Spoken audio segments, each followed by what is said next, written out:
Yeah, this is Billiam. I want to round out this terrible, horrible, no good, very bad year with something fun. That's why I'm doing this video. For fun. I unexpectedly had a lot of fun doing my Lilo and Stitch video a few months back. I would like some more of that.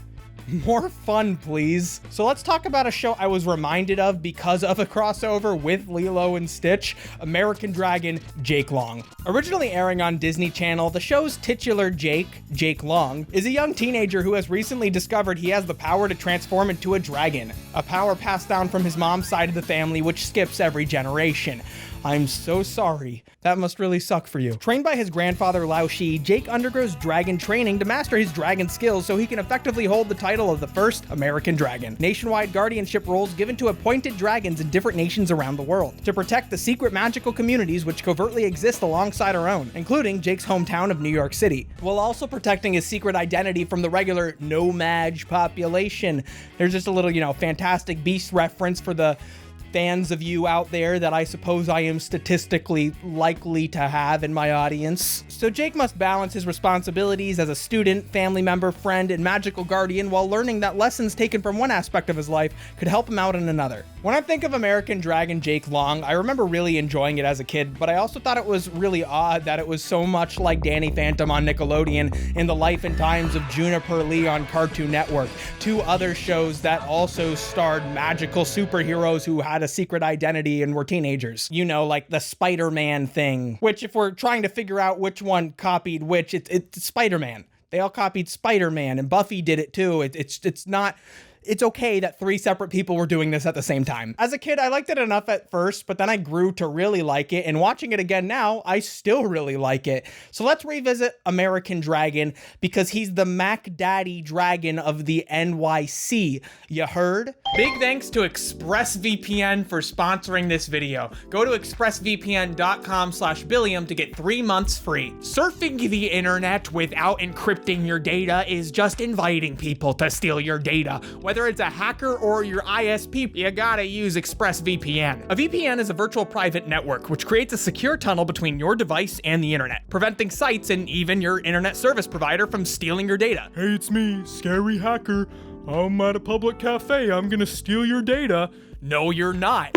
I have ExpressVPN. ExpressVPN even allows you to reroute your connection to a server in another country, making geographically restricted content on sites like YouTube, Netflix, and if you're not in America, Hulu accessible. Hey, it's me, Netflix. Can't watch Studio Ghibli on Netflix because you're in the US.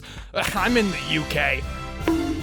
ExpressVPN only uses premium servers, making them consistently faster than other VPNs. I just hit connect in the app and, oh my God, there I am, I'm connected. ExpressVPN is rated #1 by CNET, The Verge, Wired, TechRadar, and many more. With its ease of use and 24-hour customer support, it's really not hard to see why. So find out how you can... get 3 months free by going to expressvpn.com/Billiam. Thank you again to ExpressVPN for sponsoring this video. But Jake's also got one big secret. Dragon up! American Dragon Jake Long aired on Disney Channel from 2005 to 2007. Creator Jeff Good has an interesting blog on his website which details the show's pitching history. It's kind of cool. He wanted to pitch a darker, more mature live action show to the Fox network and used Harry Potter and Buffy the Vampire Slayer as reference for the kind of show it could be. Titled The Last Dragon, the pitch fell through but was later reworked and repitched to the Disney Channel, where it was adapted by Matt Negrete and Eddie Guzelian for animation. There were a lot of changes that had to be made from The Last Dragon to American Dragon Jake Long. Like a story about Jake's parents being killed by dragon slayers, Grandpa moving from Chinatown in California to New York at the beginning of the series. Fudog was supposed to be an actual Fudog guardian. The Shar-Pei skin would stretch out to reveal his true form. But these ideas and many others were scrapped to fit more within a TVG standard. Jake is a cool kid who speaks with a high volume of slang. He's not the American Dragon, he's the Amdrag. Time to go kick me some nicks. Look out, nicks, cause the Amdrag is on the sizzle. He skateboards and freestyles in the intro. Hell yeah. From the J to the A to the K to the E. I'm the Mac Daddy. The Mac Mac Daddy. Going into watching this, I was expecting to find Jake really annoying. I kind of remembered him incorrectly as an executive's trying to be cool, rocket power kind of character. Seriously, go back and watch that show. It's so bad. But no, Jake is a very sincere character who cares about his responsibilities, his friends, his family, and genuinely tries his best while also wanting to live and enjoy life as a teenager in New York City. What are your favorite dishes? I will grant all your wishes. They make it pretty explicitly clear early on that he masks a lot of his insecurities with this cool facade, and when he does get too cocky, the show makes sure to bring him back down to earth pretty quickly. Yo, baby, you're the wind beneath my wings. Yeah! Uh-oh. Oh! Jake is voiced by Dante Bosco, and Dante Bosco is the guy. He was using the same exact voice to bring two separate fire-breathing characters to life at the exact same time, 2 channels apart. And each one's characterization is totally unique, and each one is a character who could be totally obnoxious if played by the wrong person. But he does it so well. They're both so likable and so cool and uncool at the same time. Training Jake is his grandfather Lao Shi, who is the former Chinese dragon, but resigned his title and now lives in New York City, running a used electronics shop with his talking friend, who is a dog. Initially, Grandpa seems like a typical, literal, wax on, wax off kind of mentor. You cannot be serious. Circular motion. First clockwise, then counterclockwise. Literally described as a Miyagi Yoda type in the show's pitch. He's often getting in the way of Jake's student and social life, and I was expecting for him to be too strict about Jake's magical responsibilities. You are late, young dragon.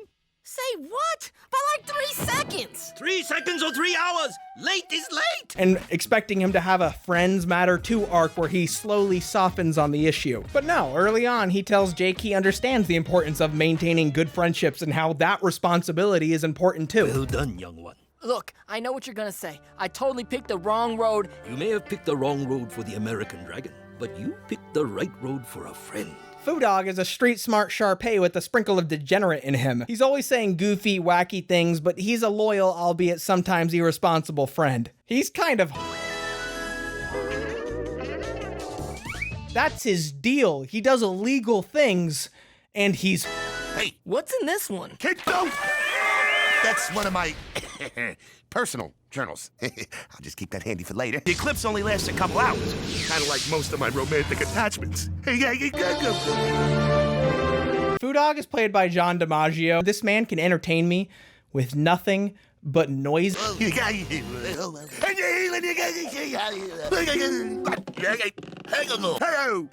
Make more noise, John DiMaggio. Please. No, I wish I didn't love him so much. Jake is getting the hang of his dragon training, and early on, we see him struggle with simple things like even maintaining his full dragon form, which helps create a sense of growth early on when he quickly gets the hang of it. Jake meets the ancient enemy of dragons, the Hunts clan, an underground tribe of magical hunters who are determined to rid the world of magical creatures. They're a big threat, but canonically, they're only ranked the 4th biggest threat to dragons. So, if the huntsman's number 4, So that's not all that impressive, losers. The leader of the Hunts clan is the little Hunts man. Look at him go. He's trying to hunt that unicorn for the unihorn. Ah, yes. Unicorn horn. He's accompanied by his apprentice, the Hunts girl, who's actually Jake's crush from school, Rose. you had any plans for the dance? Oh, I'm going with Brad. He just asked me this morning. Also, I love going back to this moment because this character, Brad the bully, he just totally devolves from this slick, cool guy. I just wanted to make sure, you were taken care of. Oh, rest assured, my friend. She is. Into like just a total moronic dummy who also is like weirdly, for a lot of the weird magical monsters that Jake sometimes accidentally lets leak into his social life. Hey, baby. Nice tail. Hey, honey pie. You ready to pucker up for the Bradster? I sure am. Jackpot. Rose's indoctrination into the Hunts clan mirrors Jake's introduction to the magical world. They're both in training and are destined to be sworn enemies, which is a fun case of dramatic irony when they start dating and don't know the other's identity. Dragon. Let's make this quick. Works for me. More episodes see Grandpa giving Jake a task to complete as the American Dragon, which somehow he is able to overcome by learning a lesson in his personal life. Jake's two best friends are the incredibly lively yet level-headed Trixie and the absolutely implied to be a stoner, Spud. You know, you're lucky to have this time with Papa Dog. I haven't even seen my dad since his Air Force unit got shipped overseas. Oh, man, way to kill my sugar buzz, Trix. S'mores? They're just a great group of friends who always have each other's back. Jake is always busy training with Grandpa. He's super apologetic for not being around, and they're like, no, it's cool. Do what you gotta do. Then in episode 7, they find out Jake is a dragon, and they're like, hey, that's pretty cool. Be who you are, Jake. Then Jake wants to date an actual murderer, and they're like, you know, I'm not so sure that's quite the right move. Yeah, about that, I don't think Rose is ready for the D word. They help Jake out. They have a wholesome and quite funny dynamic. Whoa, this dude's gonna take a nasty bite out of Jake's backside. No worries, Trix. I have this subtle Eastern motivational technique I've been practicing. Do better! Much better! They usually help Jake to come to the conclusion that is the lesson in every single episode, which is very kid show, I know, but it's also wholesome and nice, and I just really appreciated it, you know? In this episode, they take turns babysitting Hayley, Jake's perfectionist younger sister who's always succeeding and has already started to develop her dragon powers. Oh, what the? I toasted it for you. Which is at a younger age than Jake. Hayley, you little... Do girls always get better grades than boys, too? A typical child prodigy, but I can't help but to love her. Like, I would hate this character in real life, but for some reason, she's one of my favorites. But sometimes she'll use her status as the good kid to bail Jake out. Hell yeah, kid solidarity. Jake's mom, played by Lauren Tom, has never told Jake's dad about their family's magical lineage. So she often has to cover for Jake as his dad thinks he's going out doing no good trouble. I mean, he's not this mean-spirited guy. He's the lame, all-American father who grew up in New York, but beat the odds and somehow developed a Midwestern accent. Looky what I found, gang! Yeah, it's my old Cougar Scout uniform. Cougar Code states, roar. Respect, obey all rules. Roar! Jake gets all sorts of tasks as the American Dragon. He has to help a pair of peaceful giant parents get their toddler giant out of a pro wrestling contract. The kid is the champion, so naturally, the only way to get him out of the contract is for Jake to enter the league and beat his way up the ranks. We meet a lot of characters before they have a major role in an episode, like Jake's troll friend and the Oracle twins, Sarah and Kara. Sarah is the peppy one who gets nothing but bad visions from the future, and Kara is the depressed one who sees everything good that's going to happen. Hi, you're cute. Want to know the exact time of day you're gonna die? You're getting a Game Station 3000 for Christmas this year. Whoop-de tap dancing do for you. Jake tries to use their powers to cheat on a test, but of course, he stumbles, accidentally learning a lesson not to cut corners in his life. There's another reoccurring plotline with Jake's teacher, later principal, Professor Rottwood. He's a shunned academic, shunned because he's a magical researcher. But there's this nice little plot that takes place over the course of the series where he slowly starts suspecting Jake has something going on with him. In the dragon department. Rottwood is kind of an ass to Jake, but he does not deserve what's coming to him. Just need time for the healing, the quietness, hot chocolate. However, the legends of dragons breathing fire and all of these things have no basis in factual evidence. He's arrested, mistaken for a child kidnapper. There are other reoccurring characters too, like the Dragon Council, who decide the world's dragons, and the evil Dark Dragon, the canonical #1 biggest threat to dragons. Get fucked, Huntsman. The Dark Dragon is hyped up to be some huge villain, but honestly, besides the awesome voice by Clancy Brown, he's just kind of boring. He's a big dragon. We're told he's scary, but they always manage to, get away from him or temporarily beat him without much problem. Come on, Knight! Heard that! I remember thinking he was awesome as a kid, but now it comes off more like generic big bad villain. But I think that's fine for a kid's show because as a kid, you don't have a super wide net of comparison. So when you're told this is the biggest bad guy, that concept holds more weight because it's one of the earlier times you're hearing it. There's a lot of plots in both seasons I've seen elsewhere. Doppelganger episodes, body switch episodes, school play where the main characters try to use the role to kiss each other. Also, it's here we find out Spud is actually a genius. He has the complete works of Shakespeare memorized.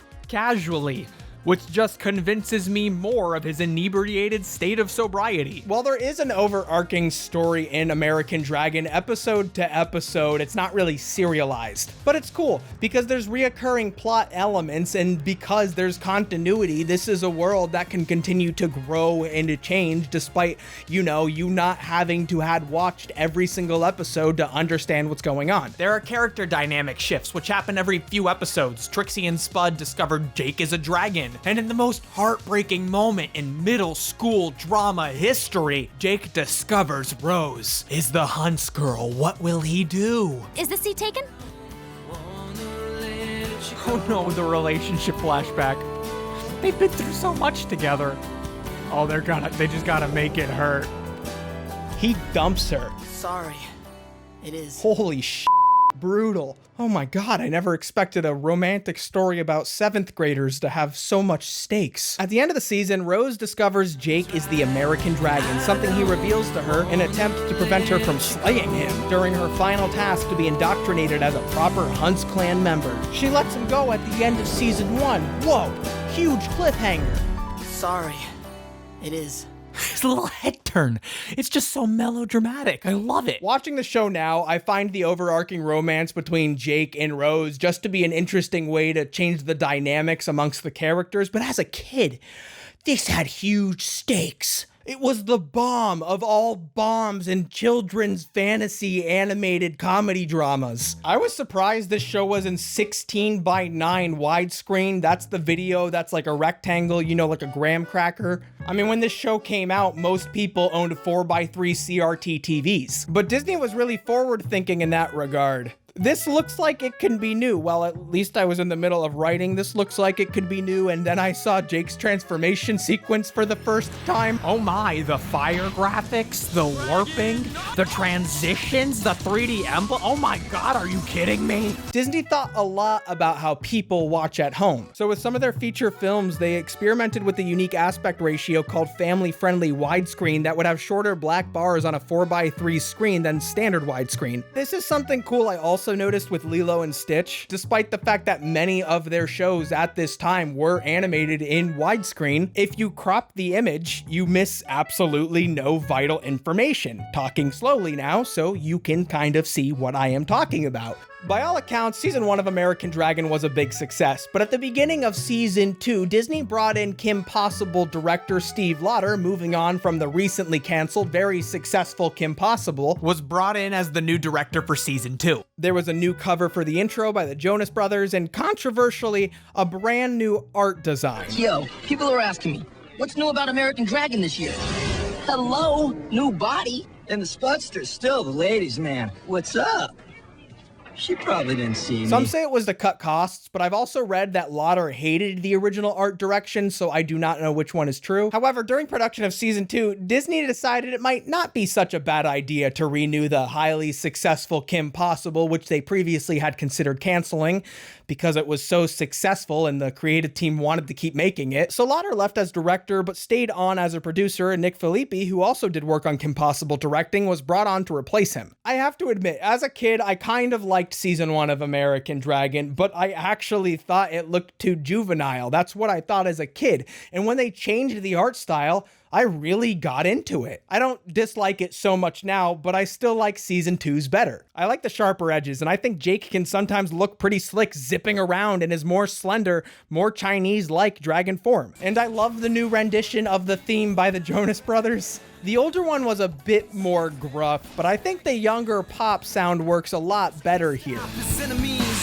Dragon power, dragon teeth, dragon tail, burning dragon fire, real live wire, American Dragon. It's more upbeat, but also the visual change communicates character growth. Jake is a little older and more confident in himself. Look, he's saying hi to everyone. All the magical creatures he's befriended. He's getting along with his parents. He ruffles Hayley's hair. It's cute. But his freestyle rap also changes from the J to the A to the K to the E. I'm the Mac Daddy Dragon of the NYC. You heard? 2. I'm the dragon. I'm not bragging. It's my destiny. I'm the magical protector of the NYC. You heard? It's still very Jake, but I think it communicates character growth. He's not bragging about being a Mac Daddy. He's embracing his magical responsibility, and watch this, they just launch him outside the door, boom! He flies higher with these two. Wholesome. I also liked most of the redesigns. I'm so happy Fudog stands on all fours now. I'm a big fan of when dog characters stay on their 4 feet. Which way do they go? You go that way. However, I do think Grandpa got skewed a little too close to Yoda. The mood is different too. I didn't totally love the New York in the first season. It's just totally empty. But here they have these sleek transitions between scenes now that make it feel like a place rather than a blank background of a city.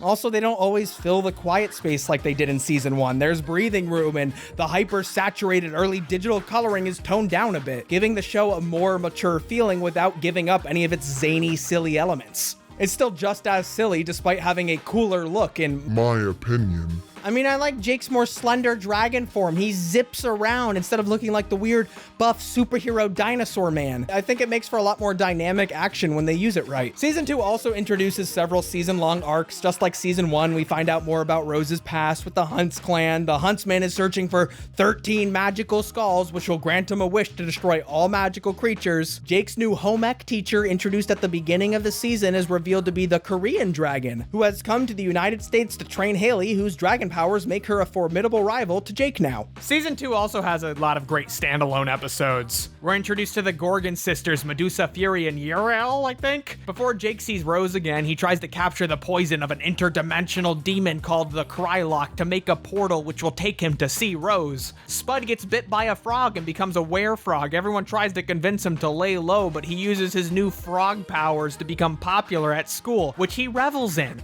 because usually people are pretty weirded out by him. And so the snail says, "No, that's just my mucopolysaccharide slime trail." Jake and Rose can't be seen together too much, so they have these little bracelets that let them visit each other's dreams. It's very cute. On a less depressing note, these are the best crepes ever. Yeah, but if we're having dream crepes, we may as well make them real dream crepes. Yo, Rose. Past that shit. Jake becomes a 4-higher dragon and learns not to sell out. Cool kid, this Jake. I find Jake's design in this season a lot cuter, except for maybe this one face from season 1. Disney liked what they were doing with season 2 and ordered a 10-episode extension for the season. High off the success of season 1, Disney had a lot of ideas, multiple seasons, a live-action movie, cereal, but eventually they asked the creative team to use those 10 extra episodes to wrap up the show. Season 2 wraps up so many subplots nicely. Hayley spends a week as the American dragon and gains new appreciation for Jake's role and what it takes to perform it. She also has a mini theme song, it's adorable. Rose betrays the Hunts clan and uses the skulls to wish they never existed, but Jake makes another wish that Rose was never taken at birth by the Hunts clan and she lived a happy life but doesn't remember Jake anymore. Bummer, dude. And the Dark Dragon is sealed away for 1,000 years during a big finale episode, because that's someone else's problem now. Someone else 1,000 years from now. Also, Rose gets her memory back. Yay! Oh, dang.